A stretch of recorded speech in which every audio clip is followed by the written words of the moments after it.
Robin. All right. I will be running out for a photo with Debbie Gibson. We had her in here. I know, I didn't meet her. We should give something away for the people that just waited through that longish break. What should we give away? What do we got? We got some Duke Nukem stuff. What? You could do Duke Nukem, and or we still have some Steven Singer gift cards left. How about Duke Nukem is coming out. All right, Duke Nukem Forever out. for Xbox 360 or PlayStation 3 must be given away this week. Yes, okay. 2 copies of the new Duke Nukem Forever video game for Xbox. Anyone play this yet? No, I got a demo instead of the game. I was supposed to get the game. What? But there was a mix-up. But that sucks. I want to play the game. I want to see the babes. I want to be Duke Nukem saving the babes. Why would they give you a demo? I don't know. Somebody's got to Someone messed give up. us that answer. Fine. Let's just give one of those away. We'll save the other one for another day. All right, we'll give out one. one. Duke Nukem Forever in stores June 14th. Rated M for mature. Must be at least 18 years old. And a listener or subscriber not open to residents of Alaska, Hawaii, or Canada. Why? They don't want to pay the air shipping. Pay the postage. How much does it cost, though? $2 million. $2 million. Fuck, that's a lot of money. But wait, there's more. Duke Nukem, it sounds like you're dropping nukes on a guy named Duke or something. That does sound like that, Chip. Whoa. Hey, we got this Dan Wheldon. Dan Wheldon, Indy 500 winner. Yes. That's a pretty prestigious title. Well, he piqued our interest because he wasn't supposed to win this thing. No offense to Dan Wheldon. No. And also the guy crashes on the last lap. I mean, not even the last lap. Like, he could see the finish line, right? When it crashed? It was, yeah. It was in the last turn, the last part of the last turn. And then that guy crashes, and here comes Dan Wheldon. Yeah. What a story for him. Certainly is. And he won the Indy 500. Is he outside, ready to come in? Yeah, bring him on in. Why don't we bring him on in? Yes. I think he'd be in faster, race car driver. We could compare notes about my racing, perhaps. Hey, Dan. There he is. You look like a race car driver. You do look like a race car driver. How you doing, man? Look at him. He's all... Anthony, how you doing? Handshakes for everybody. Yeah, man. What's up, Dan? How are you? Yeah, he's got that. Congratulations. Got that Indy car driver look there, right? Yeah, you kind of do. Do you have to walk around with sponsorship shirts? Yeah, today. I see that Honda. You got the Izod. William Rast is the big one, bro. Which one? William Rast. Yeah. William Rast is that's the racing team. No, that's Justin Timberlake's clothing line. Yeah. That's like the primary sponsor. Right. Really? And you've got Curb Records, Big Machine Records. Is there babes in this sport? Curb Records, I think, look after Taylor Swift. Yeah. I see. Okay, that's But babe. yeah, that's a babe right there. That's hot chicks. You smell really good, by the way. It's always awkward to tell another man that, but he smells really good. It's good cologne. I ain't going to sleep with you, bro. No. Sorry to break that. You know what, though? Wearing a little brake fluid behind his ears. Instead of beating up Jimmy, I'm going to second that. Because now Smells good. Yeah, it does. What is that shit? What is that? Probably a better way to ask. What is it? Clean clothes. Yeah, he had a shower. To smell it. Yeah, it's a man that actually showered and changed. As I sit here in sweatpants today. Yes.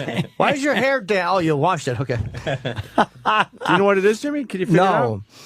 He doesn't want to say because some of these colognes, they don't want it to be passed around to everybody, to every fool.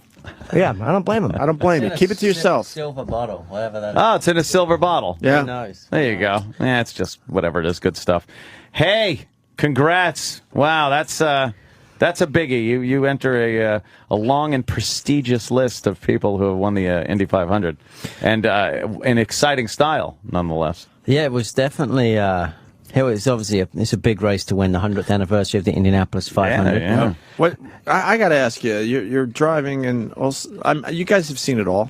But weren't you thinking, what the fuck? I'm going to win this thing because this guy crashes? Do you know what? I didn't until I looked at the replay. I watched the replay a few times now. Yeah. And it's different. It's different when you're in the cockpit. That's one of those things. You can be a Monday morning quarterback. Like the guy that he was overtaking around the outside was going incredibly slow. Right. The closing rate for us, I was probably approaching him doing 225 miles an hour. So if he catches somebody that's 150 and he slows down to that speed, I'll be on that kid really quick. Right. So he was probably concerned about that. I know he was being told, because he was having to save fuel, I wasn't, that I was coming. and then he made that decision. But it's always a big risk going around the outside. It's very much a one line, as we say, racetrack. But when you get up into that grey, it just sucks you right into the wall. The rubber is laid down in the groove, right? And that's pretty much where you guys stay. You get up high, what do you get? Little marbles? Yeah, you get the marbles and the dust and just dirt. And, like I said, what happens as soon as the car gets up in there, it just goes light, and then it won't react to the From spinning. his in-car camera, you could see the front end got really light and kind of slid over it looked like for no apparent reason. Yeah, it's just there's no grip. Yeah. No grip. So, How did you know he was running low on fuel? Do you guys know that about the other cars? Yeah, because just with strategy. He pulled up next to him and looked at his gauge. He came alongside and held up that thing. No, it's he decided to pit. He actually was running about 8th, 9th, or 10th the whole day. So at that point in the race, teams will try different things to get their car up front. Well, what they did is they kind of pitted before us and then just tried to, stretch out, the amount of laps he could do on a tank of fuel. Myself and another guy, Scott Dixon, we pitted. It was a disadvantage from the standpoint of track position, but it meant that we could go flat out for the rest of the way. Push it harder. Yeah. So we were coming with a head of steam for sure. Oh, okay. Oh, yeah, you were. Now, you're saying you were coming with a head of steam. Now, obviously, if this guy hadn't wrecked, you were second. So what were you thinking maybe 5 laps before this happened? Were you thinking that you had a chance of catching this guy, or were you pretty much relegated to the fact that you might be second here? No, so my team had told me that this was his 36th lap on 36. He'd done 36 laps on that tank of fuel, so he was close to running out. And it's one of those things where you just got to go for it. So you were going flat out, just trying to catch this guy. Yeah, because you got to put him under pressure. He could run out at any time. So for me, it was important just to stay flat out and keep the pressure on, and in effect hope that he pushes it too far, runs out of gas before the start finish line, and then I'd have been able to capitalize. Now, probably a dumb question, but obviously in the end it was a mistake. But he had no choice; he had to try to pass him on the outside like that. Or was there something else he could have done that he didn't do? He could have bottled up behind that car, but you were screaming up on him. Exactly, and that's why he chose not to do that. So it's one of those things. So he pretty much had to do that maneuver. Yeah, if you like, I think you got to have that mentality, that winning mentality, and he didn't want to give up the Indy 500 by braking and sitting behind another car. He wanted to go for it, which you got to give him credit for. Here's a question of, you're never going to know what would have or could have happened, but let's say he tucks up behind him around the curve. Yeah. Right after he's out of that curve, now he comes out to pass him. He's already slowed down to stay behind him around the curve. You come out of that curve flying. Do you think you could have passed him on that straight if he had to slow down for that car before the finish line? Yeah, at the rate I was coming, there would have been a good chance. Yeah, that you might have nailed him if he had safely gone behind that guy until he hit the straight. Well, how come you could have made the turn and he couldn't, because he was passing somebody and had to go farther out? He was passing on the right. Yeah, so there was no one in the way for him. Well, okay, he would have been in the straight, been able to come around and blow past him, probably because he still would have been coming up to speed. He was younger, thinking, "Damn, this $2.5 million check's Oh man, $2.5 million? That's what the winner gets. Yeah, I think I got just under 2.6. $2.5 million. Not $2.5 talk million. money. I love your talking about. Wow. So what does he get? That's Wait, nice. what did he That's come what in? you guys make in an hour, right? That's it. Did he make second place? That guy? Yeah, so he made, I think Instead of 2.6, what does he get? he would have got Set a of million. steak knives. $1 million. Yeah, So that crash cost him 1.6. yeah, Well, Mill's still pretty wow, good, though. man. He's a rookie, right? yeah. He's his first year. Wow, damn. So now you passed this wreck. Did you see it? How close did you get to it? Did you take your eye off the prize there for a second to take a look? Did you rubberneck? No. I tell you, this is a true story. I followed Sam Hornish. We were in practice in 2006, and there was a crash in front of the two of us. Sam hit the debris. He was going dead straight. He ran over a piece of carbon, and it flipped the car. So in all seriousness, when he crashed, the last thing I was thinking is, damn, I'm going to win this race. Like, the biggest thing for me was to avoid the debris. And you never know what an IndyCar driver's thinking, right? You're leading the Indy 500, you hit the wall, you've got the second place guy coming. Like, do you drive across the track and take him with you and hope that you get, I mean. Hope you come across the track first, the line first. I'm like, so I got to avoid the debris, and it was important for me to focus on making sure that I could react quick enough if he decided to come back across the track. And once I cleared that, then I'm like, yes, I've just won my second race. What did you say to yourself in the car? Was there a holy shit? Come on. What was it? What was it? Yeah, I need to know. Honestly, there was a lot of emotion. It wasn't like a holy shit. There was just a ton of emotion. There was a lot going on for me. Obviously, this is my only one, or it was my only race that I'm contracted to do. I'm actually unemployed right now. So Jeez. That's the biggest unemployment check I received. Yeah, right. But, Wait, you don't have a sponsor right now? No, my deal was just for that one Take race. that shirt off. Why are you giving them free advertising? I'm out of contract, so Well, maybe I should, right? you gotta have something kind of in the pipe. You've been talking, I bet, right? Yeah, well, the biggest thing for me, certainly at my stage in my career, is to make sure I'm with a good team. I mean, right. You want to do this to win, and with all due respect to a lot of the teams out there, it's hard for them to compete with a couple of the big guys. You need the big bucks coming in, and no, it's not the big bucks. It doesn't matter about that now. I've done well enough where I can be more selective. I don't mean for you personally. I mean for the team. That you need money to pay for the machinery. You can't be rigging something together instead of getting quality parts and have mechanics. You got to pay the best. You're right, and it's the development, the wind tunnel stuff, the shaker rig, and all these crazy things that perhaps people don't see from the outside, but it's so important when you're in the business. Yeah, that's so you're looking, and are people contacting you? And yeah, I would assume we've had a couple of offers for the next race. The next race is a twin race, the Texas 275. So they're going to do. It's the first time they've ever done this. They're going to do one race. It's a shorter race based on you'll qualify. The quickest guy starts first, and like I said, it's going to be a shorter race. But then for the second race that they're going to do on the same day, you draw out the hat or out of a hat for your grid position. And then you start the second race like that. Start it like that. I'd love to be part of it, but unfortunately, I'm going to be in the booth. I'm going to do the TV coverage. Oh, you are? Yeah. Okay. What do you? How'd you get started in racing? That's always kind of a weird thing with some guys. Like in the old days, it was bootlegging. Right. How'd you get for started? The NASCAR people. Right? No, believe it or not, I started in go-karts at 4 years of age. And when I say I started at 4 years of age, my father was a really good go-karter, and he drove for one of the big teams. Well, the rival big team, took a bet on me, thinking that I'd be as good as my dad, hopefully. And I was at the racetrack every weekend. Obviously, I wasn't allowed to race till I was 8, but every time I could practice, I'd be on the track practicing at 4 years of age. And it was professional. It wasn't like it was your kid karts at the fair. Yeah. It was full on, but it's a really cool sport to be part of. I mean, I love it. I really do. Oh, I don't doubt. I would tell you about my own racing experience. It is in the NASCAR, but I went to a Pocono. NASCAR. I went to NASCAR. I went to a Pocono Raceway, and I was hearing it. Took a few laps around there. What speed did you get up to? For you, it's probably nothing. I got up to about 170 at one point. Oh, so you were doing what we do in second gear. Cool, in second gear, yeah. Good job, bro.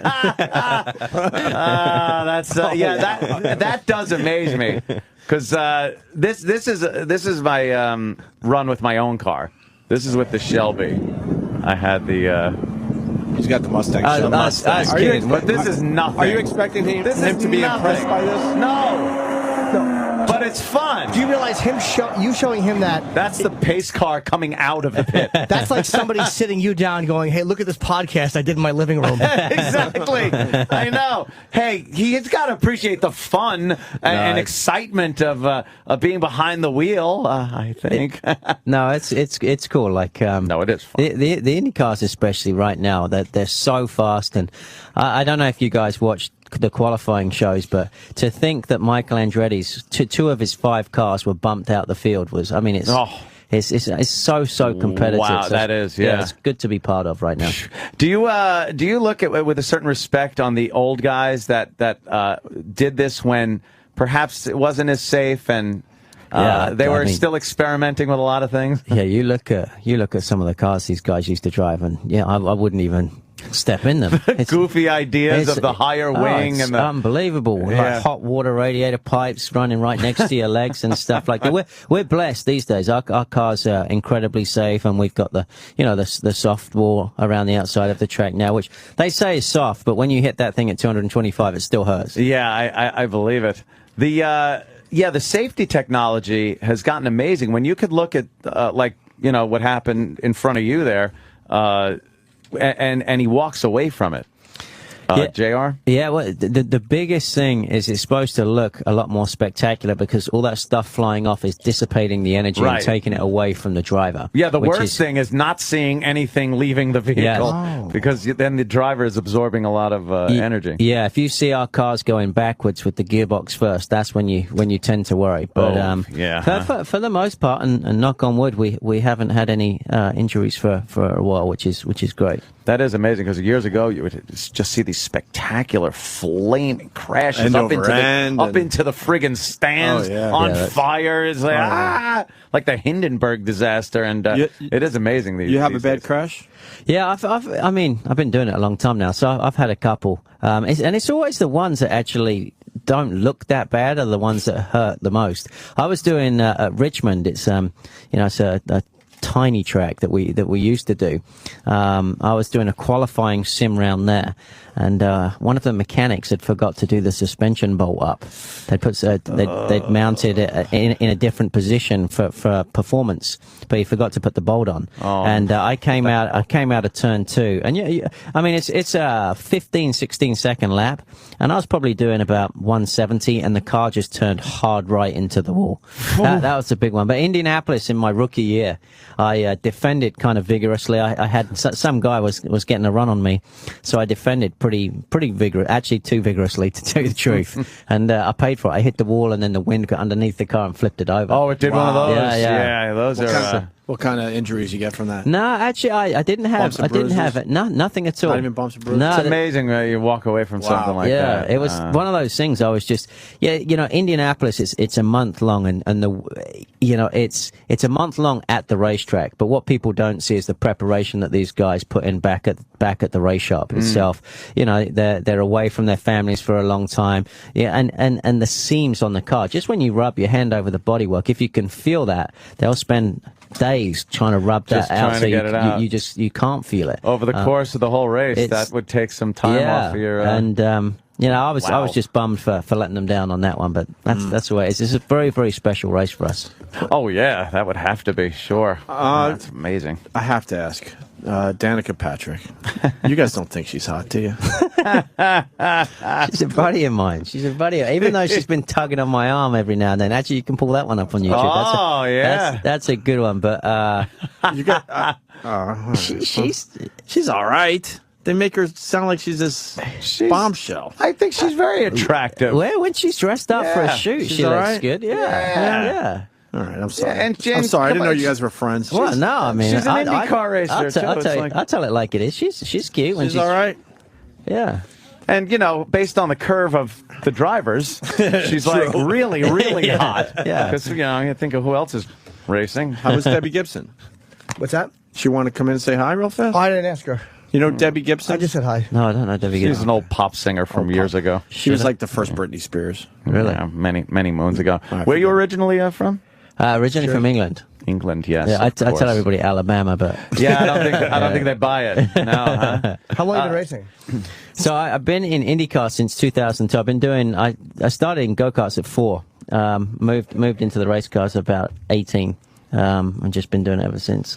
Do you ever see Grease Lightning? Yeah. With Richard Pryor? Yeah. Wendell Scott, right? What was his name? Wendell Scott? Yeah. Black race car driver? And then Talladega Nights. Oh, yeah, okay, that one. Oh, Will Ferrell? I didn't see that. It was pretty funny. I guess that's like their Spinal Tap. Right? For race car drivers. That's a good one. It's not very accurate, but it's a good one. Yeah. I remember watching in the old days, too, where you never realized how how the pit area was so dangerous until you just saw people with that fire that you can't see. Yeah. And some of the pit crew would just be going, just freaking out. And now the pit crew's dressed in all the safety gear. But they used to just be in jeans and fucking T-shirt. And, fuel them up, let them go. It's crazy. The best way I could put, I don't know your big freeway here, but like in LA, the 405, it's like you being in the slow lane and changing a tire. On the 405 freeway in rush hour, it's nuts. I mean, the biggest thing now is so competitive that to make positions up in the pits is what everybody's trying to do because it's hard to pass on the track, and you're trying to save tenths of a second. We're trying to drive into our pit box very quick and break at the last possible minute. Well, sometimes you end up hitting you guys. You've got to get out really quick. It's a tight pit lane. It looks like on TV, it looks very wide, but when you're trying to get multiple cars out, it's really tight. We get a lot of incidents there actually. Do you guys all have? I'm sorry. Do you guys all have your own pit area? Yeah, that's a stupid question. But no, it's a good question. It's an assigned pit area. Indianapolis, it's based off your qualifying speed. So the person that qualifies on the pole has the first pick. So typically you want to be the furthest down. Yeah, I would want to be. That's a huge one. advantage, obviously. Yeah, absolutely. Yeah. When you pull into the pit, what do you? They change your tires, whatever they do. How long does it usually take? Like a problem-free pit stop? 4 tires and fuel. Four tires and fuel is 8 seconds. It should be less than that. A little bit less. It's hilarious. Are you fucking 8 seconds? Yeah. What? And it feels like an age. It feels like an age. Come on, yeah. How long was it? Say 20 years ago. Holy smokes! Where they used to have to pull the jacks out and stuff. Yeah. Man, it's got. They got it down to a science now, obviously. It's got to have been 45 seconds, right? Really? Yeah. Look at this. Look at that. We're watching a pit change. There you go. Where's the gas? Right here. On the left side of the car. But how do you get the gas in the car that fast? It just comes from a big tank that flows extremely quickly. But wait, now was there only one bolt on each one? Yeah, only one wheel nut. One right on the middle. It's good they don't have like my old Saturn did, where you had like the wheel lock and all that shit. Yeah, he's in the glove compartment trying to find it. Yeah. And another great thing about this, and I don't know when they came up with this, but what a great idea! Just having that pneumatic jack system that's in the car. They plug in a hose. And jacks actually come out of the bottom of the car, lift the car up. Man, you know what you're talking about. And I'm impressed. It's fantastic. I'm impressed. It's amazing. So because it used to be the guy coming out with the fucking jack. Yeah. It's like how long it takes to get the fucking car up. Now it's boom, it's up, it's back down, and the guy's taking off. What if you hit that when you're driving, or does it have to be a certain speed or less for it to work? You can only the pit guy has to put it in. How long do these guys practice that? Just hours at a time? You know, between races? The top teams will practice every single day. I mean, look how dangerous that is. Oh, damn. Yeah, we just watched some guy get hit by a car that was coming through. Is he dead? As he was changing the outside front. It's just everything happens so quick. But what they do now as well, this is the hard one for me, is they won't allow, because what people were doing, they were leaving as quick as they possibly can as soon as the guy waved. Right. But sometimes, that the fuel probe that they connect to the car to, put fuel in the car, that's really heavy. And if it doesn't come out at the right angle, it won't come out right away. So what happens was the guy that sends you out the pits would pull it out, but it wouldn't come all the way, and the guy would see that motion and go and send it, and then you're dragging a freaking pit tank down the road. I've seen that happen a couple Danny of times. just picked up on something in this video where he punches the guy in the helmet for running him over. I guess after the fact, he leans over and punches the guy in the helmet. Watch. We're watching the guy get run over in the pit a little bit, and then he gets pissed off and fucking gives him a right. Not gonna do anything. Should have headbutted him. I haven't seen that before, but I mean, there's the mechanics don't like when people make silly mistakes on pit road, and you shouldn't as a professional. No, it's way too dangerous for those guys. How long are you actually riding at a by the way, this is what an asshole I am. As I'm talking to him, I'm making an oval circle with my finger, just so he knows I'm talking clearly. How long at a time are you actually going for? So like the race length is about Indianapolis 500 is about 3.5 hours, and then a typical stint where you can run out a full tank of gas. well, JR did 36 laps. So I could only do about 32 laps. How long for a lap? So it's 39.5 seconds. Between 39.5 and 40 seconds, Okay. depending on traffic. So 40 times, say 36 is, wow, okay, that's about 28 minutes, something like that? 28 Yeah. minutes? Can I ask the P question? I was actually going to ask you, you ever have to shit while you were riding? No, I figure you get the duties out of the way before the race. Hopefully but not. but the P. I mean, you're drinking a lot of fluid because you're dehydrated. Yeah. So come on. Hey, if you got to go, you got to Depends. go, right? Hey. Have you ever peed in your pants while You you're riding? have to. Oh, yeah, everybody Yeah. does. Actually, Robbie Gordon, the NASCAR driver, a funny story. Dario got injured at Indianapolis, and so they put Robbie in to replace him. And, Dario didn't want, the guy taking his spot to pee in his car. That was like Dario's car. And Robbie Gordon put on this, I was a rookie in the team there, so he was the guy that was, I think he thought it was his job to teach me all the bad things, because he's that kind of guy. He's a great guy, funny guy. And so he puts this catheter thing on and a tube that runs down his leg, and it comes out like the bottom like of his race suit, and they're sitting on the grid prior to the race, and I guess one of the mechanics runs over to the car because he can see leaking fluid. Yeah, that's not And good. so he gets on the radio and speaks to Robbie, and Robbie just smiles at Dario, but Dario was a little upset with that one. But yeah, if you got to go, man, you got to go. It's in And the of car. course, you guys got to go. 3.5 hours of Yeah. drinking fluids. In all seriousness, it's very important to stay hydrated. Like when we Right. run as close as we do, obviously, you lose clarity with your vision. So it's so important to stay, hydrated, and the diet has to be right. What time would you pick to do that? Because I don't think during a This is technical. It's getting technical now. Well, huh? well, it is kind of interesting that you kind of are a little distracted when you just kind of, letting off that fluid there. And if you were making a move at that point, I would think you'd probably want to be under yellow or something. Any time that I've been, it's been under yellow. You don't think about no it. pun intended. Yeah, when Under you're the yellow. when you're going, when you're running, you wouldn't even Dude, think it's about a great stuff like question Yeah. because when you're in the ocean, you got a leak. You can't relax yourself because another wave's coming. You know what I mean? So it's something to do. Yeah, you can't just that. relax. and Remind let me it never to flow. go swimming with you guys. huh? Yeah, stay out of the pool. Fuck that. I There's a So, now, by the way, do you have a straw or something? You're not actually picking something and drinking it, are you? Do you have a straw? Because you got to hold the wheel with both hands. No, we have. We're actually kind of They lazy. got cup It's- holders. We have. Basically, it's like a camel pack thing.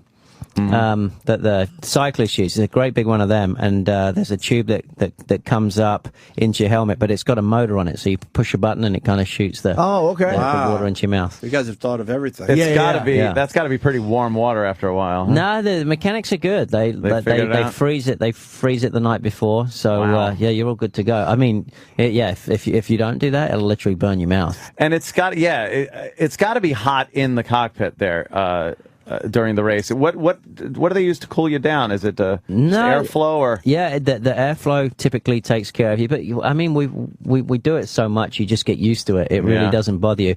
The most it bothers you is when you do a practice day, because you pretty much don't get out of the car very much. You're in it the whole time, and it's when you come in the pits that you notice the heat. As soon as you're on track, you're fine.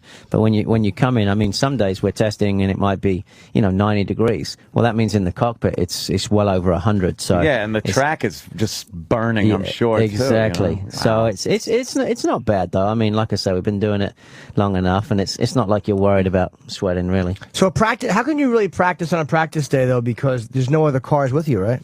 Yeah, but you work on the setup of the race car. You'll do long runs, see how the car performs over the duration of the run. A lot of different things like that. You'll see a lot of aerodynamic tests that we do. They'll change the shape of a certain wing part, and it can make a huge difference, believe it or not. When you think you win races by hundredths of a second. That these little things that can make a huge difference on the I've racetrack. seen some of the adjustments on the front wing of some of the NASCARs, and there's so many adjustment rods on there just to tweak it or twist the wing a little bit. It's amazing to me that it's gotten to that point where you're talking about hundreds of second adding up to absolutely each lap. Absolutely. Well, I mean, on the steering wheel, I can move weight to the inside front wheel, and that'll in effect make the car more loose, as you guys say, loose. I say oversteer and understeer, but that will make the car that will make the car more loose. Or obviously, if the car is loose, I can shift weight to the other side, and it'll give the car more push. more understeer. And then we've got front and rear anti-roll bar adjusters. There's you can even have a damper adjuster in the car. Shock in absorber. The car. So now, as you're going, something that would have taken going into the pit and having some guy turn a wrench, you can feel it as you're driving and adjust accordingly like that. Exactly. And each click, we have a range of 20 clicks, and it'll shift 10 pound a click, and it makes a huge difference to us. That's amazing. Yeah. God damn. I have a question. When you're thought of that, don't you? When you're going, I'm always like worried when I'm passing in traffic. How do you not? You're doing 200 fucking miles, and how are you not worried that your tires are just gonna bump in? How do you make any sense out of that decisions too, in the lack of space you have to work with? You just get used to it, and typically it's been the same group of drivers now for a while. Obviously, you get rookies come in, and you get new people, but you get to learn their traits. Like you can learn Elio Castroneves. You can drive very close with him because he'll respect the fact that you're close, but he's not unpredictable. You're around somebody like Kanan, he can get a little unpredictable sometimes. How close is close for you guys? I mean, literally an inch. You'll see. I mean, you can see on. You guys are an inch apart when you're going that fast. Yeah, open wheels too. And you know what? We crazy. can be like at Texas. This next race coming up. That's a high bank track. So we'll run inches apart, side by side, but you might also have a car at like an inch or two in front of you, and you'll be sitting right up behind that car. You could even have cars, like inches behind you. So you're in close proximity to, it could be 4 to 6 cars. It's nuts, and maintaining speed. Yeah, and a lot of tailgating happening. Yeah, and that's why you just got to trust the people you're around. But I think like I say, a lot of us have been around enough to respect one another and know that bad things can happen. Now, how do you? All right, so say you're sandwiched between 3 other cars. How do you pass anybody? No one's going to move. How do you fucking get around anybody? I don't get it. It's horrifying. Well, we have to rely a lot on aerodynamics. So, sometimes people's cars they're not able to run that close, and they'll wash up the track. They'll push up the track. So, that's when you make your move. Wow. You could see when you're watching at home, it's a lot easier to see like, oh shit, that guy's slowing down, or something's fucking up with his car, or you guys like to cuss on air, right? Yeah, a lot. Yeah. Just accentuate what you're saying, right? It's just the way we talk. It's so weird. Yeah. I don't know. Does it sound weird? I wonder why. Sounds weird. Yeah. No, it's just funny. Talking about fucking cars. We try not to do it gratuitously, like we're discussing cunting tires. We want to sound more manly, so we throw a couple fucks. I know, you're a race car driver. We got to toughen up here. We're fucking fruity radio people. You ever, time for another hack question. Do you ever get speeding tickets? Yeah, driving as a civilian. How's that? We talked to the motocross guys a while ago, and they said they don't own motorcycles because they're not crazy. They would never bring a motorcycle on a highway. Right. But they would do what they do in motocross, Yeah, it's pretty much the same with us. I know, when I got on the road, I'm pretty chilled. Yeah. It's one of those things when you're in the race car, you're getting every last 10th or 100th of a second out of the thing. It's nice when you're driving home just to like kind of relax. I mean, I've got the coffee like in one hand, I've got the cell phone in the other. And steering with your knee. That's my biggest problem. Doesn't that make you crazy when you're in like the Lincoln Tunnel or something, and you're like, that's a fucking 110th of a second you're wasting? Because I'm horrible. Like I literally will look at the guy in front of me, and there's 5 car lengths in front of it. I'm like, you fuck. Yeah. That's why I'm in traffic, because I don't know how you guys. I guess maybe because every real bit of driving is kind of pussyish compared to what they do. It just turns his brain off, probably. But when you're driving though, do you just as a civilian, do you still look 5, 6 cars ahead and go, yeah, I could cut around make that a way. couple Yeah. I'm moves. going in here. Yeah, I'm moving I like through to there. glide through the traffic. I Yeah, hate the people that sit in the freaking God, slow or right? the fast lane going slow. Yes, I hate them That's too. an American thing. I've traveled Is a it? lot. That's Yeah. an American Yep. thing, man. Americans are stupid. Get out of the left lane. Move. You're over in Germany. They're not pulling that Well, the shit. Autobahn has no speed limit, right? Well, Yeah, in some spots. You really don't see this anywhere else except America. No. Well, Why are we such assholes? You do, but like it's a bigger. That's an American thing, right? It really is. Left lane, 40 miles an hour, with nary a clue that there's a parade behind them. Exactly. If you look in your mirror and see a bunch of cars behind you, and you look in front and see nobody, don't you realize you're the problem? Yeah. Well, it's like my bumper sticker says, sober, slow on booze, enjoy the road. So anywhere else, man, if someone's behind you, they just move out of your way if you're in the fast lane. God. Yeah, well, I mean, you How can. great right? would that be? Yeah, there's some crazy people. I mean, in England, Yeah. you know, if you're in the fast lane, you're hauling butt. I'm You telling better, you. Yeah. you better move. So if you're going slow, they're gonna come right at you. They'll let you know. And they're actually aggressive. They'll pull you over and beat your nice. ass. Driving hooligans. I love it. What's the big race in England?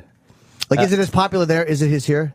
Yeah, motor racing is popular. Obviously, the Indianapolis 500 is the biggest race in the world. There's definitely no race like that. But the big races in England are obviously the British Grand Prix. The one with the most history is Monaco. Yeah.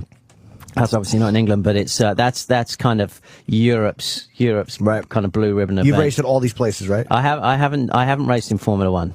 I actually declined Formula One to stay in Indy cars, so Yeah. I'll never be allowed back there.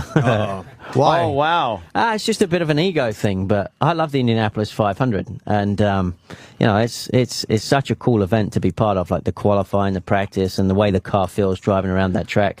So now you haven't done road courses? Or Yeah. You race? Yeah, IndyCar has IndyCar road courses now, Okay. but obviously when I was in Europe, it was all road courses. All road I only did courses. ovals when I came over here. Road courses where okay. they just rope off a regular road? No, it's different. Now you're turning right and left. Right and left. Yeah, but you're right though. They do. We do a very big street race in actually my home city, St. Petersburg, Florida.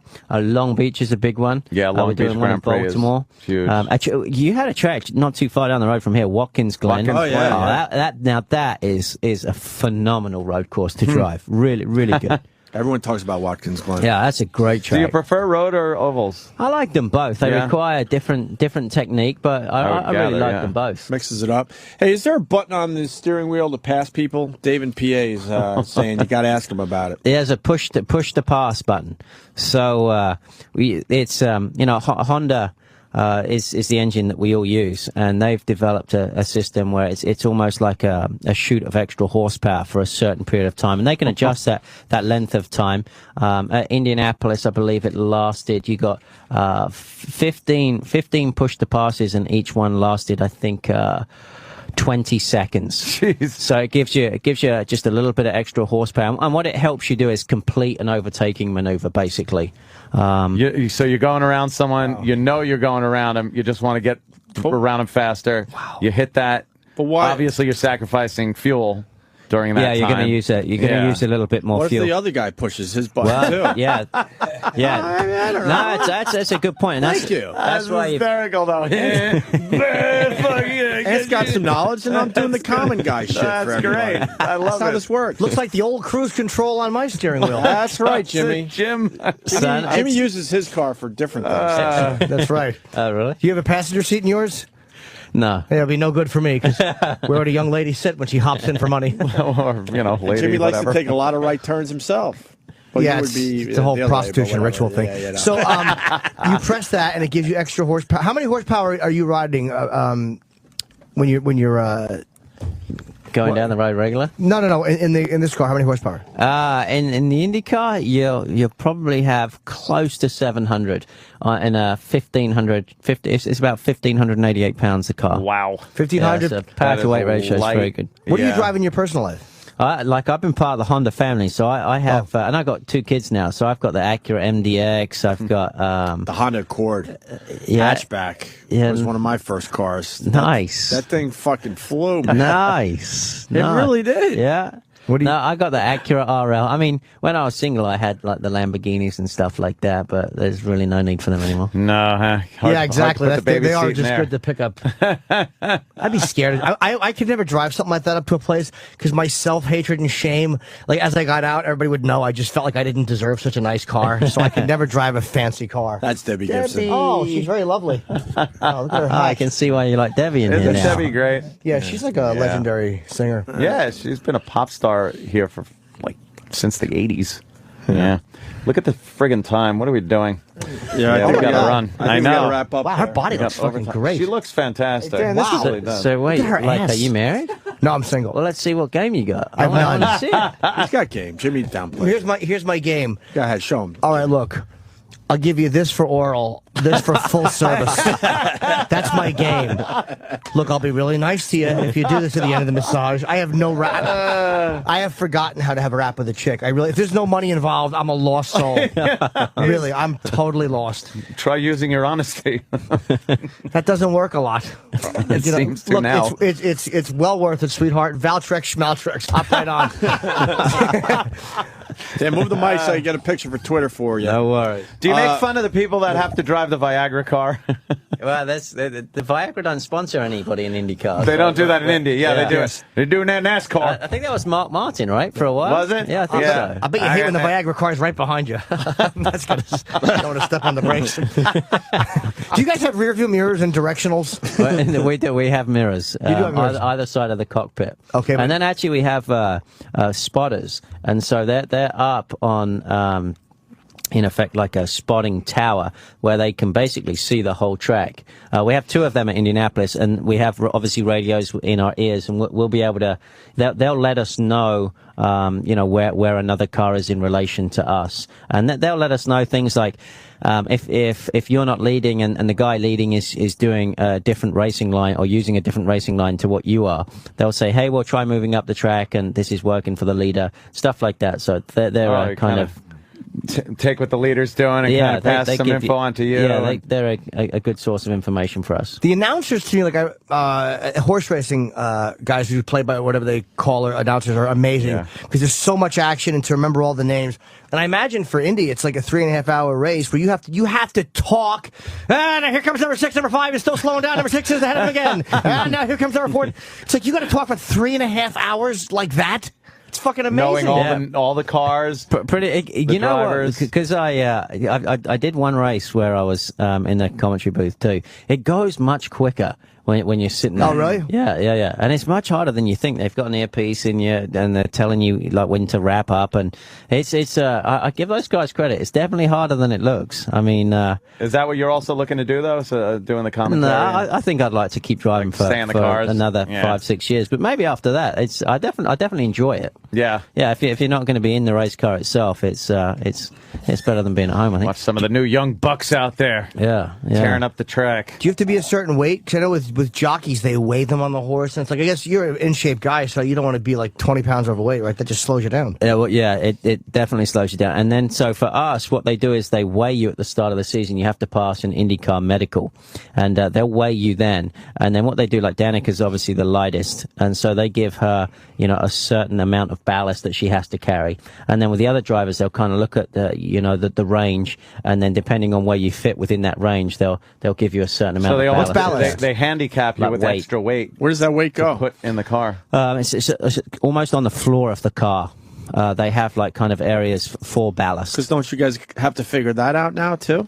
What's that? When you figure out how much weight, Probably extra center of weight you got to gravity. carry. Center of gravity. You probably place it that's a But huge that performance. makes you adjust all sorts of stuff too, right? Yeah, so being light is important because you can kind of move the weight around to suit the characteristics of the car. I'd put it all in the front wing.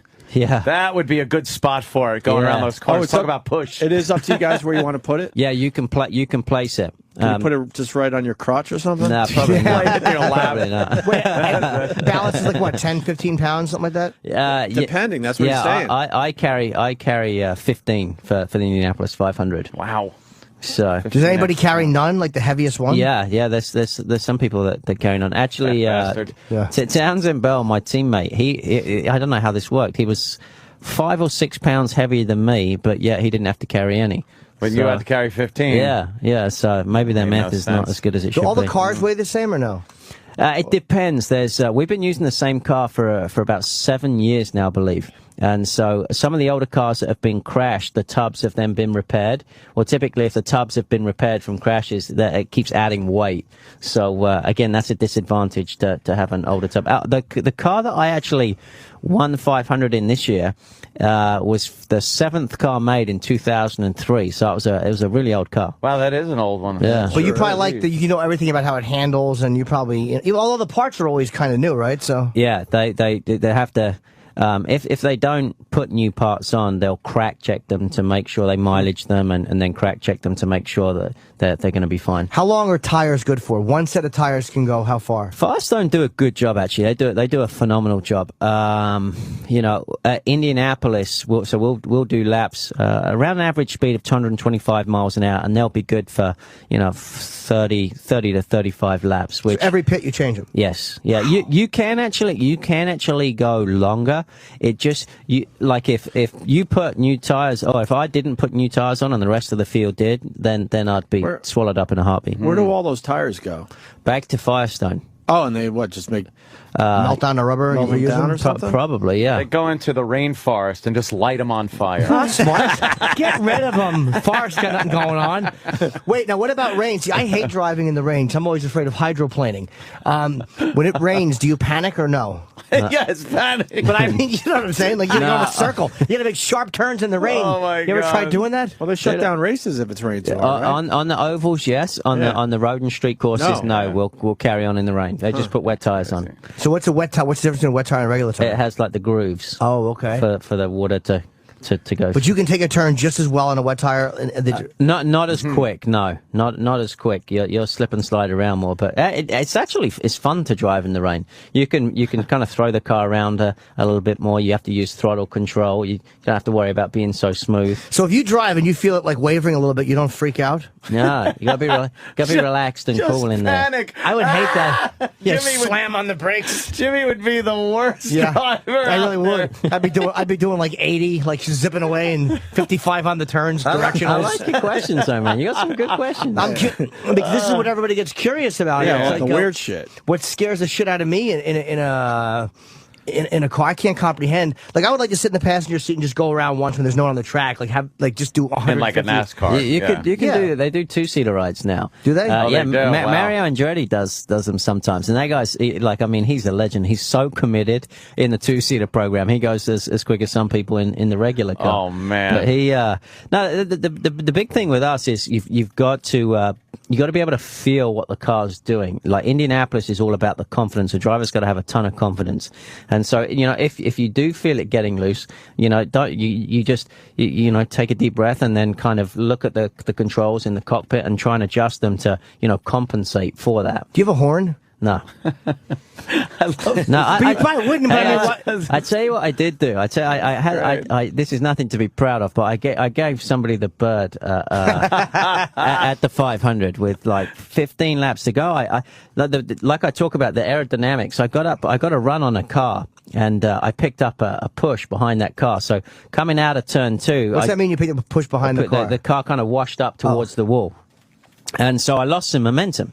Well, I mean, I lost some momentum, and there was a guy behind me that had a run on me. Well, he just drew alongside and just started driving me towards the wall. Sure. And I've been around long enough to know there was nothing I could do. He was going to pass me, but he continued to like pin me to the wall. So once he got by me, I kind of let him go a bit. Then I got the run and got him back. And yeah, I did have to give him the bird to let him know that I was not best pleased, because there was no need for that. That's Yeah, awesome. there was no need I love for it. that. Yeah, it would be great if you threw something at him till like threw your coffee. Why does he have a cup of coffee? He's gonna fucking drive at 3.5 hours. Yeah, he's got to Why stay not? awake. Indy 500, he's got a coffee in What's his hand. wrong with you? Of course. Exactly. Listen, That's fucking trying to hilarious. program his iPod. Right in his coffee cup that he's got right to his right. You can't hear any music while you're you're the doing that either, best. right? No music at all. No. That's cool. They play a little music. Why not? No, they got 'Cause he's people talking to listening. him the whole time. He's got to alright. hear his team and his... with all sorts of figures. And, That's great. And this is, I'm Music curious and about this coffee. too. Obviously, there's windshield wipers on the rain, but they must coat the windshield with something too. We don't have windshield. on You really that. don't? No. It's all open. I didn't realize that. It's on his helmet. You know. Then how do you protect from the mosquitoes? So wait, so in the rain, you're just getting wet? Yeah, well, yeah.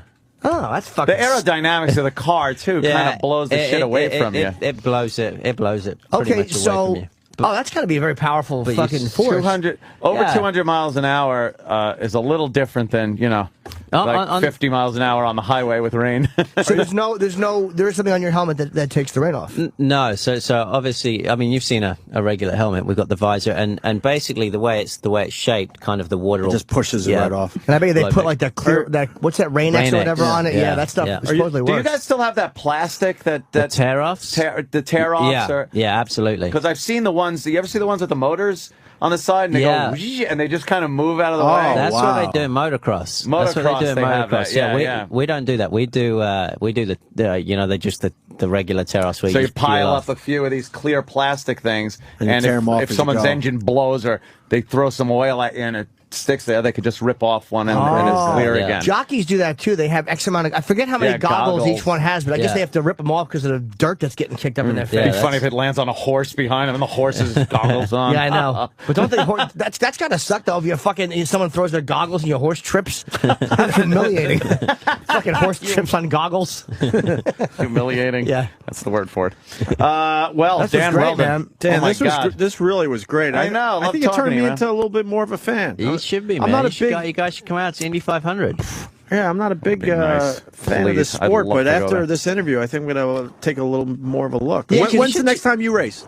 Well, I don't know yet. I haven't finalized my deal, but the next race is happens every Texas time, one, right? Texas Motor Speedway this weekend on Saturday night, and then there's two races. Right. Like I say, Texas 275. You'll be impressed. It's going to be intense, and you'll like the sparks that the cars kick off at nighttime. It'll be I'm going to check it out. I think it's going to be on Versus. Yeah, so it'll be the Texas Twin 275s on Versus. Yeah, okay. It's a hell of a watch, by the way. What is that? Thanks, man. Can you really tell the time on that? Because I like numbers on my watch. I hate when it's just hands. I can never I swear to God, I can't. He's like a child. But honestly, I love wonderment. I like a watch with a big 6 and a 5 on it. Yeah, and all the other numbers. I cannot look at a watch. It's a very fancy watch. It's a gentleman's watch. Well, he has very good eyesight. Thanks, I would gather. Yeah, all right. That's great. Do you ever hear the Texas Mile? What they do out there, and they have a mile of it looks like an old runway or something, and you're just able to bring your car there and see how fast you can make it go. And people have taken their cars there and just wrecked them at over 200 miles an hour. There's a lot of YouTube videos on it. It's probably not the safest thing to do, I would gather. Well, I think they do that at the racetrack too, right? At Texas Motor Speedway. I saw something on TV once that they were doing a similar thing. Really? Just out there. Let's see what you there's some passionate people with their cars. Crazy ass people. Yeah. Well, all right, Dan, and it's Dan Wheldon on Twitter. Wheldon is how you spell it. Yeah, Dan was great, man. Thank you. Thanks, guys. Absolutely. I appreciate it. Hopefully, you will be tuning in more. I absolutely would love to watch you. Have you met Justin Timberlake? No, not yet. Well, he's one of the sponsors, all right? Yeah. William Rast is one of the sponsors on the car. I think he'd be right up there. You'll have to meet him now. He just won the big Indy. Wait, even after you won the race, he still didn't give you a call? Yeah, no, he sent me a message. Justin Timberlake? He's probably busy. Yeah, he's busy to not call the guy who won the Indy 500? Well, he said he sent him a message. Yeah, cool. he sent me a message through a buddy, through Colin Dine that works for I was William wondering, Rast. do you drink the milk after the race if you're lactose intolerant? You can choose what milk you drink. You can? Yeah, you can. Really? You can do chocolate milk, skim milk. Well, you can do whatever milk you want. Is that tradition? The winner gets a big thing of milk? No one drinks soy milk, though, right? That's you could. It's on there. Yeah. I think it's on the list of things to choose from. What about bumper stickers? All right, let's get out of here. How great would it be if you requested breast milk? That's something you would do. I haven't known you that long, but you would do that. Jimmy Norton, you figured it out, Dan. 500. You figured it out, Dan. Yeah. But he wants to drink it right from the tap in front of everybody. Of course he does. Make the yummy noise. Right. All right. Thanks a lot, Dan. This is great. Yeah, it really was. Tomorrow we got Sugar Ray Leonard. Florentine will be in, and of course Sugar Ray Leonard at like 9:30. Very cool. I'm on Red Eye tonight on Fox News, so very good. Enjoy and Dan, me. come back and see us next time you're in New York, all right? Yeah, thank you very much, guys. I appreciate it. Dan Wheldon, the winner of the Indy 500, and we'll see you guys tomorrow. Ring ding, ring ding, ring ding, pick up the phone, cunt. Hello?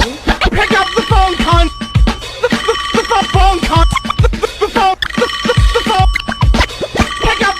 cunt. Hello. Ring ding ding. Ring ding ding. Ring ding ding. Pick up the phone, cunt. Hello. Pick up the phone, cunt. Pick up the phone, cunt. Hello. Antonio. Amy.